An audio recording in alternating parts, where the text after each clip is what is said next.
that do those little ear flicks all the time, you're looking for something bigger than that. Okay, so there are some horses, he doesn't do a lot of ear movement, so when he does a little one, I can mark it. But if those are happening 99% of the time, you wait for something more obvious. You're looking for them to stretch the use of their nervous system. Yes? When you position a session, Uh-huh. do you use the disconnect, or how do you? Yes. So when I finish the session, I use the disconnect to go through their blind spot. That's how they know that I'm done. And I'll either circle around and start again, or we're done. Yeah. Okay. Any other questions?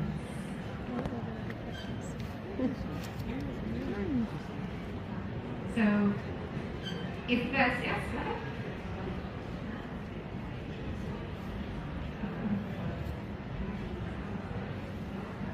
Yeah, so when you go to the paddock, one's really dominant over the other.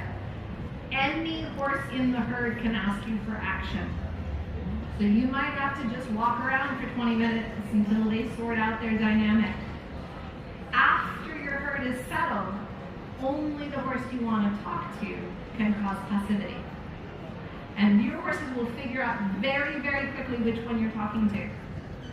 So let's just say here that I'm working with this guy. He's asked me for passivity.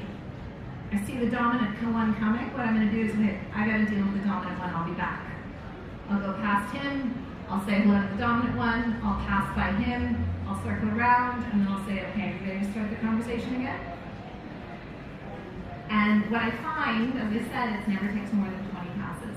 You may have to pass your dominant horse 20 times before he'll let you work with the other horse.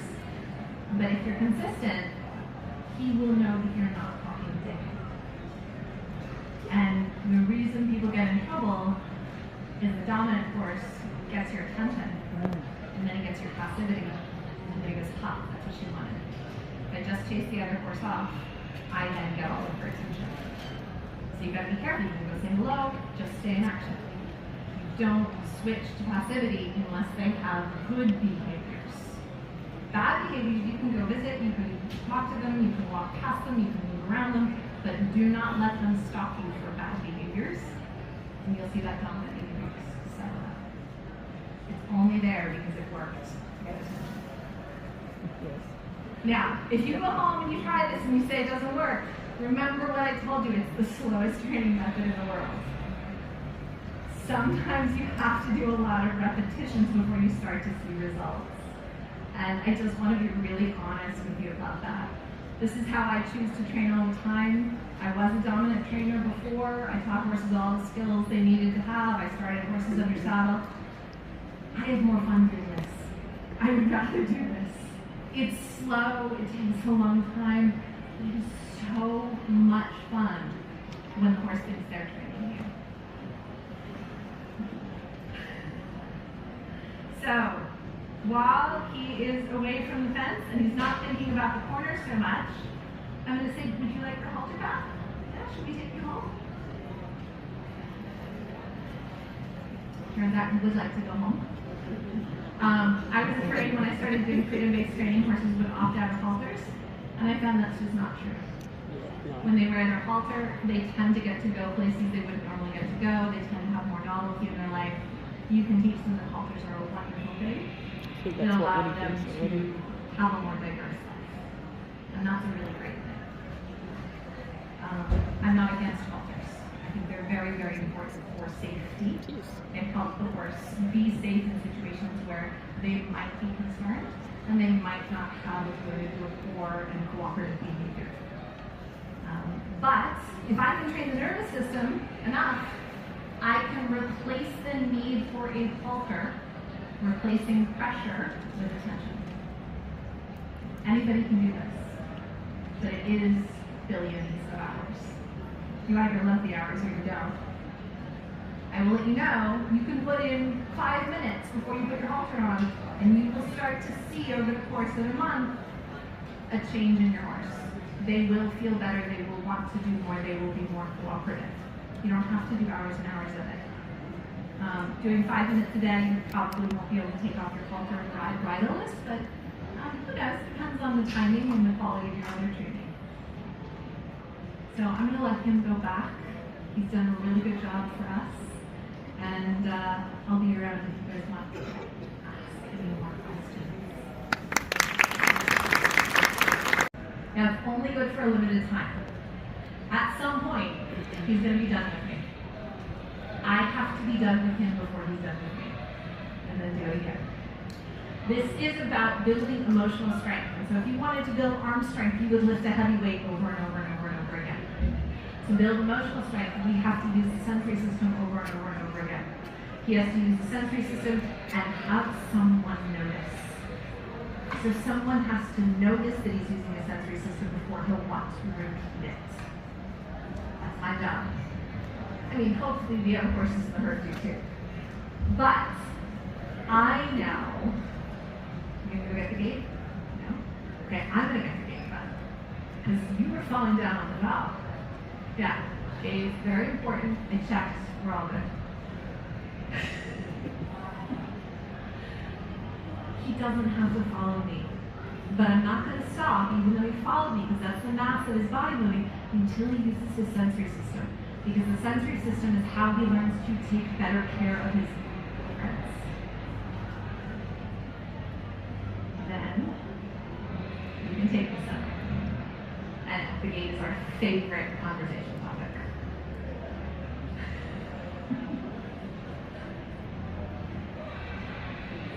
That's a sensory experience. It feels really good. He's got a partner. It's fun to be in harmony.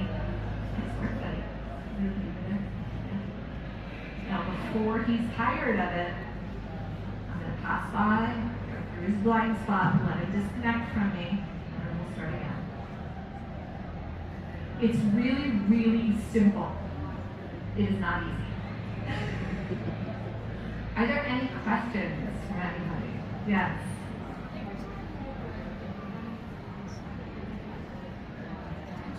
Yes, so this is one of the best things I teach. Horses that have a lot of draw, like he does. He wants to come closer, he wants to follow. A lot of times they have been taught that they need to do that with humans, that there will be a negative consequence if they don't follow. And so by running your hands down the back, over the tail, and going through the blind spot, you disconnect, so their attention comes off of you and you realize they do not have to follow you.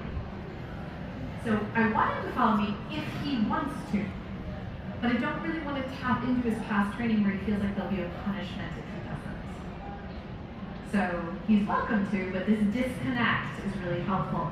This is also helpful with any of the horses that pester you in the paddock. You're trying to talk to one, and all those babies are on top of you. Just say hello, pass by them without a pause. They've never had to take more than 20 passes.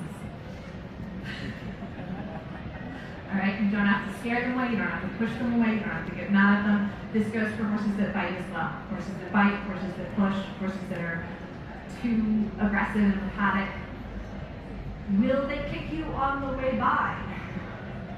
I have met 5 horses in 15 years that would kick you on the way by. If you have one of them, please be careful with that one. But really, I work with thousands and thousands and thousands of horses, and the number of horses that want to kick you on the way by is very, very small. The reason they would kick at you normally is because you haven't gone to action soon enough, and they're trying to motivate you to do something. But as you can see, I'm in action all the time, and he's trying to figure out how to motivate me to stop. How can we get her to settle down? I know, you can't use the mass of your body, you've got to use your brain list. He's going to try and come to me, because coming to me usually works with humans. But there, that ear movement, that's how you control me. Because if you control me with your brain, you will be more careful to take care of me. If you control me with your body, you will sometimes forget I'm there. Yeah, I know, there's a lot of it.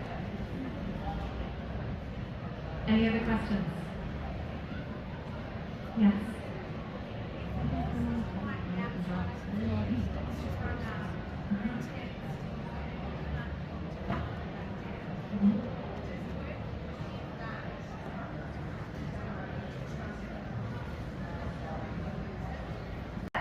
If he doesn't want me there, I guarantee he'll make it difficult. Now he's up against a fence, he's in a corner, maybe he can't make it difficult. I'm going to pull away just in case he feels trapped. With my horses, I would never work with them in a corner. If they're in a corner, I'm in the other corner. They'll let me know when they want to work together. For the sake of the demo, I'm stretching the rules a little bit here. So that corner is really important to him. If I'm going to show him that I understand how important it is, I have to go over there. But ordinarily, I wouldn't work with a horse close unless they come away from the fence and they're not interested in leaving. As soon as they're interested in leaving, I'm interested in leaving also. That's how I show them I understand them. So, the beginning of sport is a lot of walking fences. Check the fence lines, make sure everything's tight, make sure everything's good. Just walk around until you see your horse using their sensory system and feeling better. And when they do, you're going to affirm that behavior so that they remember it and they might do it more. So here he's using the mass of his body. You don't get any response from me if you're using the mass of your body. It's fine, not punishing it, but it doesn't get a response. I want them to use the mass of their body after they think. Think first, act second. You've all got horses that act first and think second. Oops, sorry, didn't mean to do that. You're on the ground, they're running off. Okay, horses that act first and think second don't take very good care of you. Alright, so he is doing a low level of that when he moves the mass of his body before he uses his sensory system. And because I'm not about punishment, it's going to take as long as he wants it to take, at some point he's going to look back at me and I'm going to go, that's it, buddy. Remember that. Now, if he starts spinning, turning, moving unpredictably, being a little bit unexpected, just walk past it. It's not important. It'll pass. There's a moment of concern where he got hyper-independent and he wasn't thinking about anybody other than himself. If that doesn't get any responses, it will fade away. And you will replace it with more and more cooperative behavior. Now, there's a sound out there. Somebody's whinnying to him. That's going to increase his stress. And you're going to see the concerned behaviors increase. Now, if for any reason they got unsafe, we will absolutely put a halter on him. We will absolutely keep him safe. This is not about trying to prove something. But if he's safe enough, we'll let him just go through the cycle. Okay? Concern doesn't last forever. They go through a cycle of concern, and they're going to come out the other side. They're either going to go into comfort and rest, or they're going to go into curiosity where they use their senses. I'm only going to match him if he uses his senses. Then we can go into comfort together and remember how good that was. Now, in action, I can certainly see, yeah, I did see it. Doesn't seem important to me. If I get stuck there with you, I tell him I'm just as concerned as he is. Maybe that's true. That would be a bonding effort between us. But it wouldn't be training the nervous system regulation that I really want to see. If I can get there before him, it makes a much bigger impact. And I looked. I think it's fun. You guys see it? I'm going to look again. Yeah, I think it's good. He's free. I'm not trying to get him to follow me. I'm not trying to get him to come away from the gate. But if he wants to, I'm going to say, if you checked the gate recently, because I think it's really important. I would check the gate 10 million times until it says Elsa really has a gate problem and we should keep her away from the gate. Okay? I did an experiment with my stallion recently when I put him in a paddock much closer to the neighbor's breeding farm than the mares. And every time he went out there, I was way more obsessed with those mares than he was. And he would pick me up, use his ears, get me parked next to him, take me for a walk behind the trees and say, we've got to keep Elsa away from those mares. She was sick. I can't get her attention at all when she's looking at the mares. And it became his job to control my emotional instability. And I wasn't sure it was going to work, quite honestly. But I had so much fun losing my cool, pacing the fence line, calling the mares. I did all the stallion behaviors and Elsa's got a problem.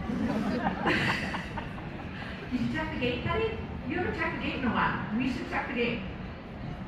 Yeah, I think it's fine. If you refuse to acknowledge what's important to them, they're going to have a hard time acknowledging what's important to you. So people say, how do you have so much patience, Elsa? And it's really not about patience, it's about being aware of details. How much fun is that? That big graphical, look proud of that. Now, you take me for a walk? All right, where are we going? I'm just gonna hold my position.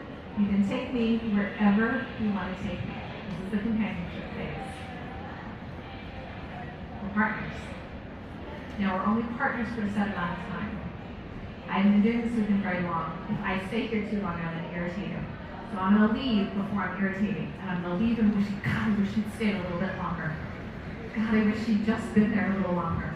If I can always leave him wanting more, he thinks he's training me.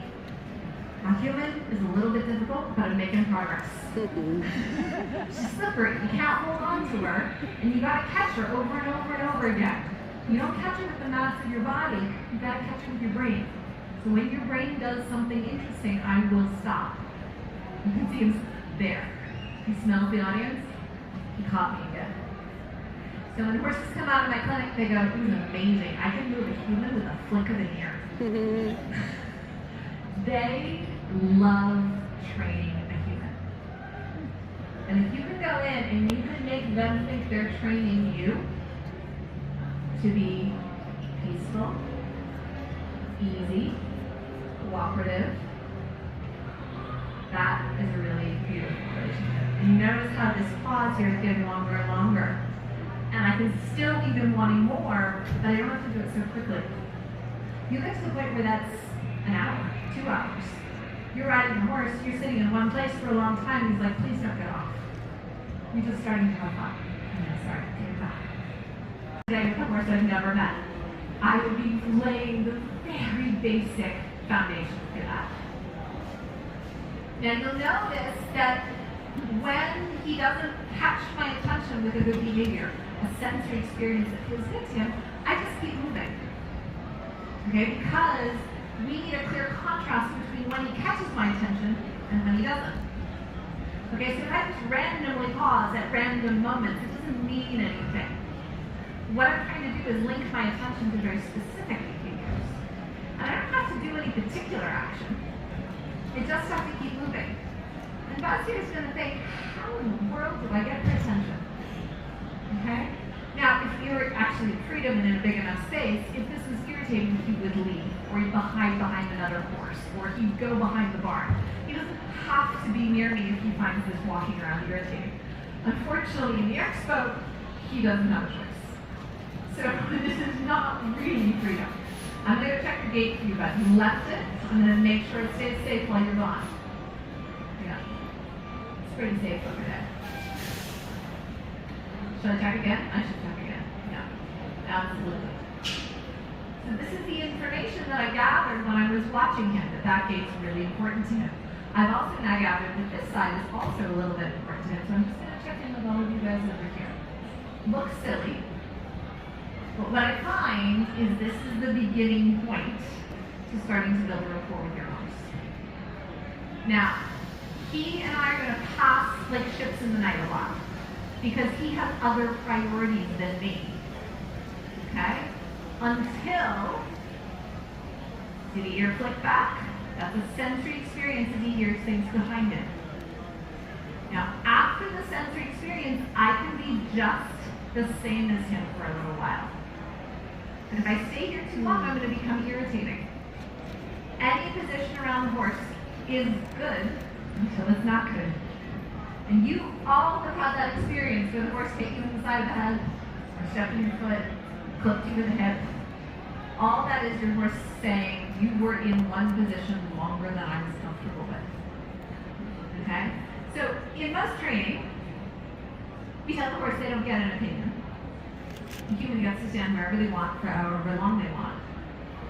In freedom-based training, we give to the horse before we expect them to give back. So what I'm going to do is I'm going to give him attention. His ear flicks forward. I'm just like you. Is it good for one breath? No? Okay, that place is over. He wanted to be closer. The way I know he wanted to be closer is because he tried to get closer. Okay, so he doesn't really know what he wants yet. We're going to try and figure it out together. My job is to start anticipating it. So that means if he wants action, I am in action. At some point, he's going to feel good enough where he won't want action anymore. He'll just want to experience his senses, whether he's seeing or hearing or smelling or tasting or feeling.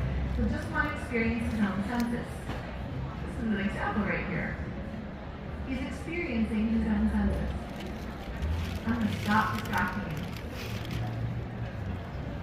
Now, you see how he shifted? He's no longer in the same line as me. He's trying to face me. So that tells me I didn't take action soon enough because he had to make the change.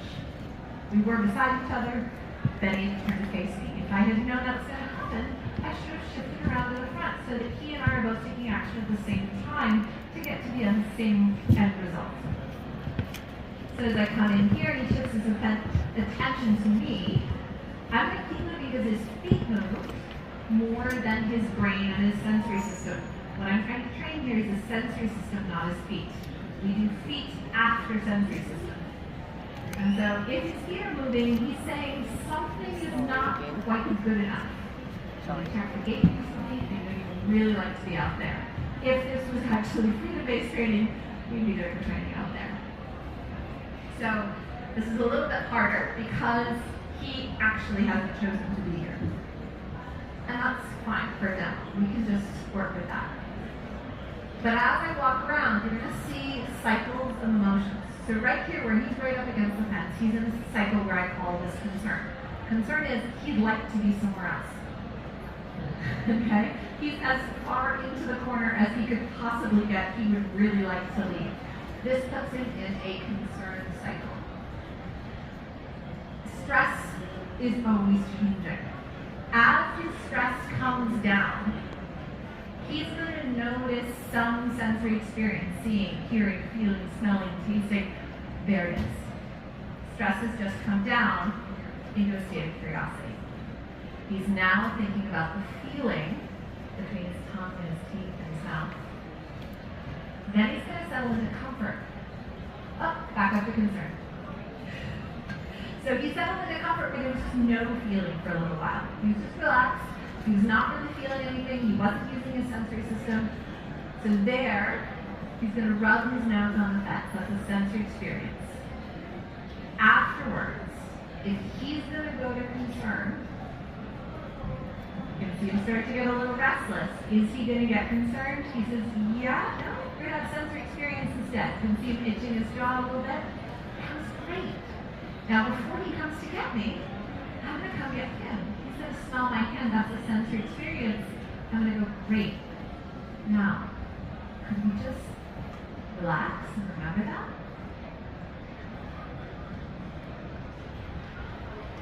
Now, here's the key. This is the hardest part for everybody. You gotta leave him wanting more. Okay? Because if I don't walk away before he does, he thinks I'm a little irritating and a little boring. Okay? I walk away first. He's gonna cycle back up into concern. You can see it. He's fidgeting. He wants to get out. It's not my job to control that. In freedom, he feels what he feels. He's allowed to feel what he feels. I love him regardless. He gets to feel everything I feel. But he doesn't get me to stop moving until he accidentally feels better. Now, what's going to happen over many, many repetitions is he'll realize he can't catch me until he downregulates his nervous system. So what he will do is he will go out of his way and think, what can I look at that makes me feel better? What can I sense that makes me feel better? And he'll start searching for a reason to use his sensory system and downregulate. He doesn't know how to do this naturally.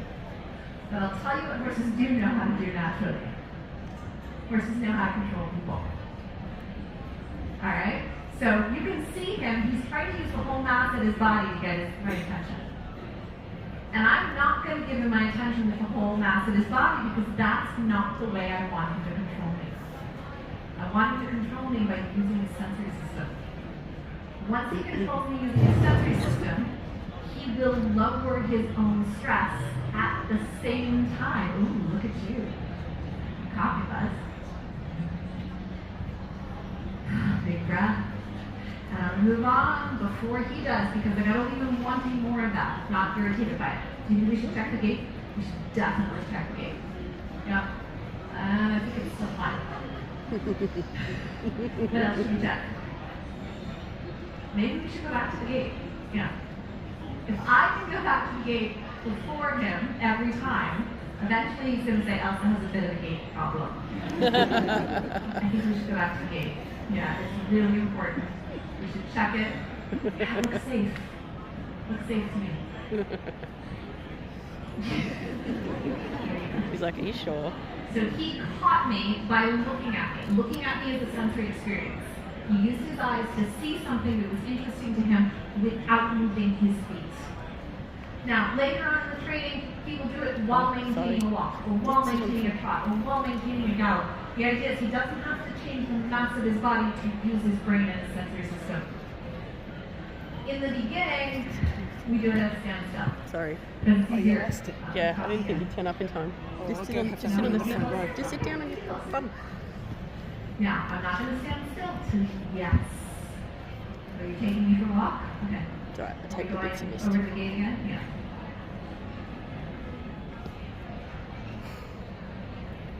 Now, that was different. It was different because he stopped his feet. He used an ear to put me in position. And then he very carefully walked me to the place that was interesting to him. So he didn't try and control me with the mass of his body. He controlled me with his ears. Then once I was in position, he took me somewhere. So horses go through stages of training. The first stage is their basic needs. Do I have enough friends? Do I have enough food? Do I have enough water? And in his case, do I have enough freedom? Okay, this is very, very, very important. Once he's kind of settled into that, then he'll start thinking about safety. Safety is what's going on all around me. Can I pay attention? And mostly, can I use my sensory system? So if he's just using the mass of his body, he's not using his sensory system very well. And that's fine. He's allowed. This is freedom as long as he's safe enough. Yeah, I'll check the gate for you again. And I checked. It's fine. He is still worried. Do I have enough friends? Do I have enough freedom? But it won't last forever. These cycles of concern go around and they come back. At some point, he's going to use his ears. That's the sensory system. Now he's checking into the safety of the situation. That was great, buddy. He looks at me. He's using a sensory system. Now, he can take me places. So this is what I call the companionship phase. They take you to see what's interesting to them. You did this enough. Eventually they go, I've run out of things to show you. What do you want me to do? And that's where we get to the rest of horse training. Okay? We're not there yet. But you can see he really liked the companionship. He caught me with his ears. All right, I'm all yours, buddy. What do you want to show me? Want to take me somewhere? Maybe this foot? And then this foot?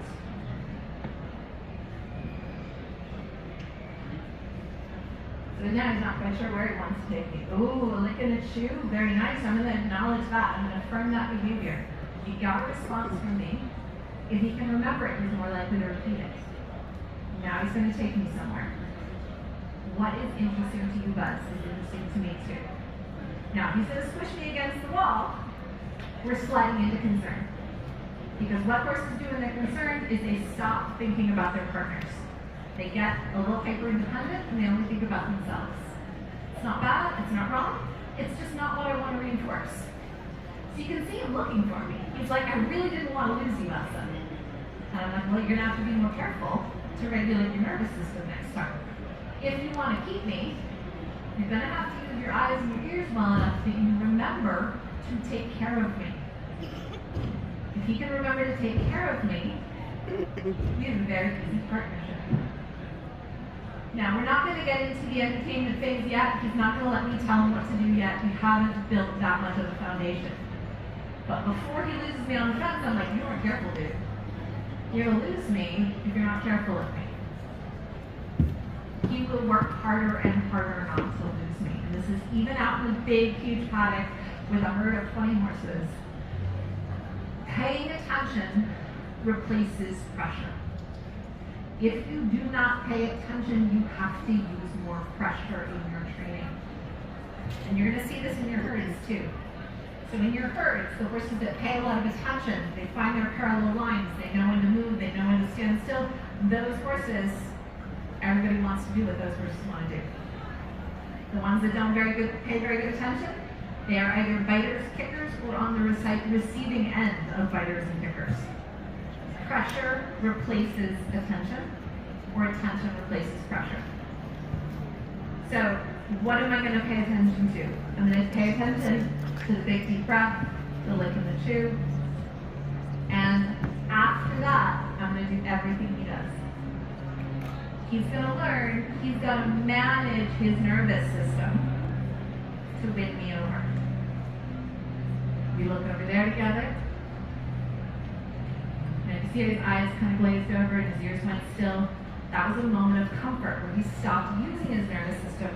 That's when they're processing a memory. Okay, they're only going to repeat stuff they remember.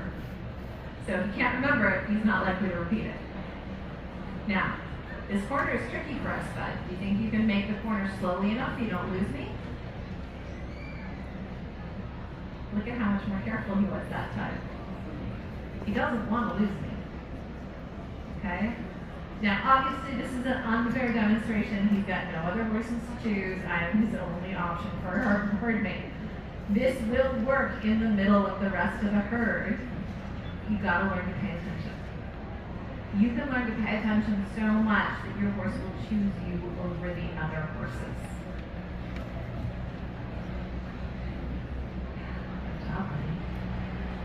Now, you notice he looked back at me, and I just changed my position a little bit.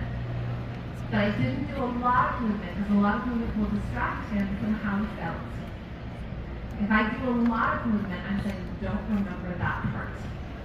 And there's certain things I don't want him to remember. But looking at me isn't one of them.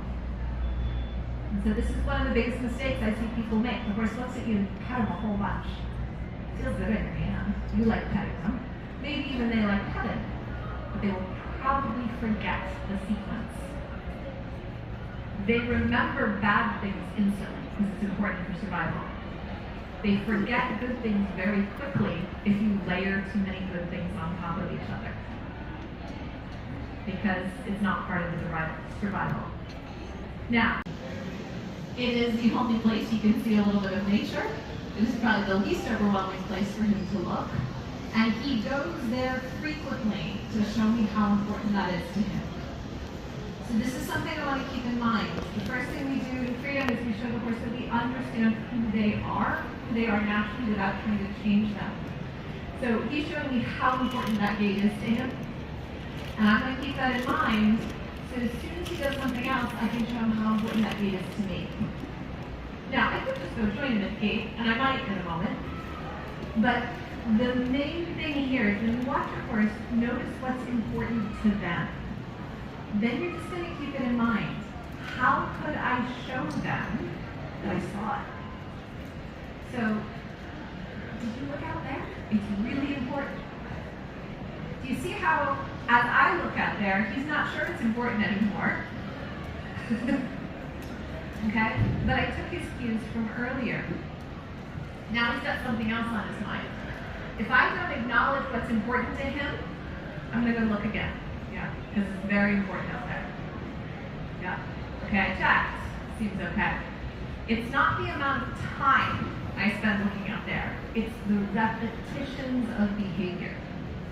So if I can show him repeatedly that I am interested in what he's interested in, I become more important to him. Now, this kind of training is not fast.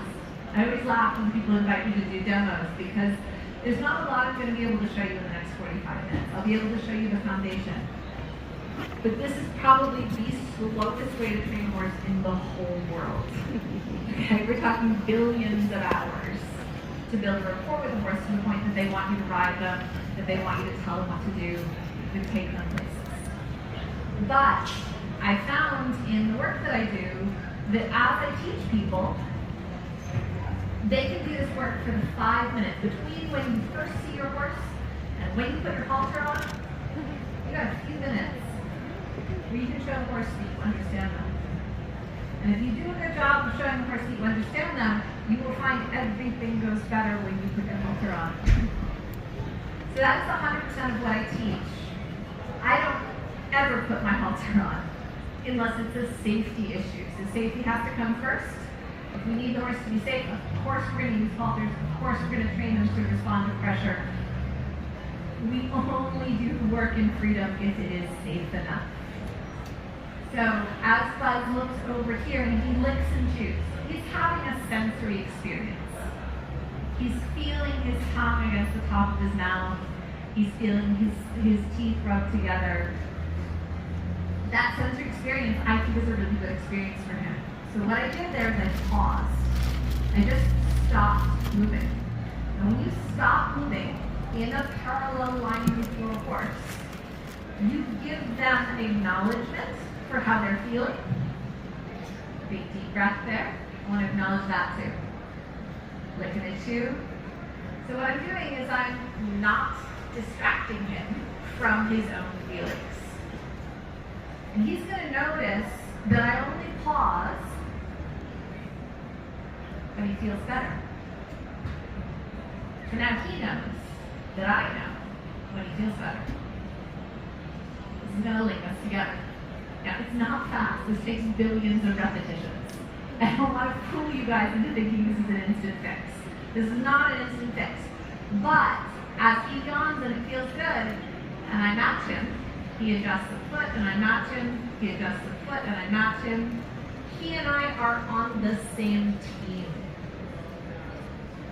And we're specifically on the same team when he feels good. So I call this the affirming practice. I am affirming behaviors that make him feel good. When someone notices, changes their behavior in response to the horse's behavior, that becomes a stronger memory. And the stronger memory you have, the more likely it is to be repeated. So when I teach a clinic, and just to let you know, I've got a couple